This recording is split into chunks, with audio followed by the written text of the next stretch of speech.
شاهد معي صخرة فيها جرون متعددة، جرن اثنين على شكل عينين، وجرن اثنين على شكل عينين، وهنا بصمة، وهنا جرن جانبي. لاحظ هذا الجرن كبير نوعا ما. لاحظ معي صخرة فيها جنون متعددة وفيها تمويهات كبيرة. أين هو الران؟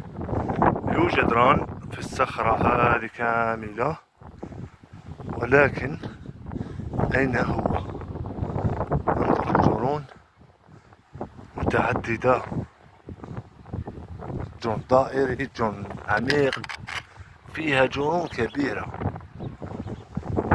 ولكن أين هي الهدية؟ أي أقل كل هذه الجرون وكل هذه الإشارات لا يوجد ران؟ يوجد ران بالطبع.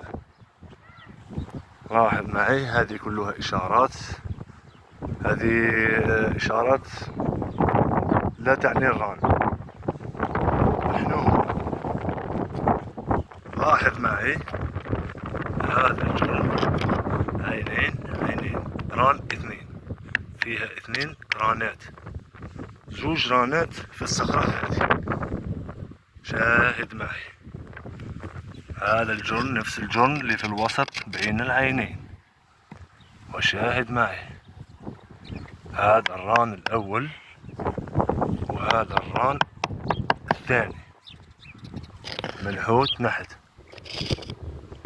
رأيت الران اثنين، وهذا الجرن هو الدلالة على هذا الران وهذا الران. لاحظت نخرجوا لي يا جماعة هذوك كيفاه هنا، وعلاش لقيتو غايضتهم مش عارف علاه. ها الجرن الثاني،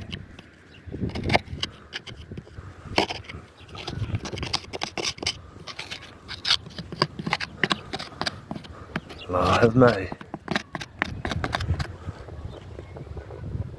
رأيت الران اثنين،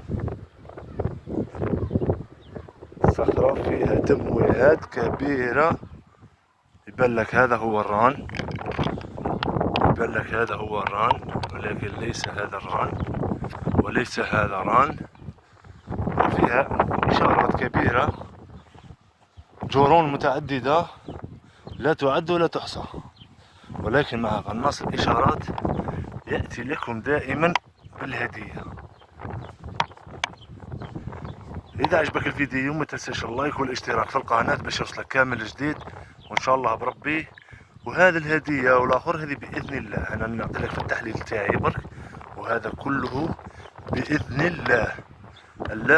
الله يفصل في كل شيء. دير ربي في بالك واتكل على الله هو الأول، أما الباقي كل واحد ديرو في بلاصتو. الأول ربي سبحانه، وصلونا على النبي. وإن شاء الله نكون ونفيدكم بكل الطاقة تاعي اللي عندي في راسي نعطيها لكم. ربي يحفظكم إن شاء الله، وإن شاء الله ربي كل واحد في خاطرو ربي يرزقو ربي. احنا نتمناو الخير لغيرنا، والمعلومات تاعك صاحبي خليها عندك ما تعيشهاش هكذا. ربي يحفظكم. طلعونا هذا الفيديو وراه كاين جديد بقوة.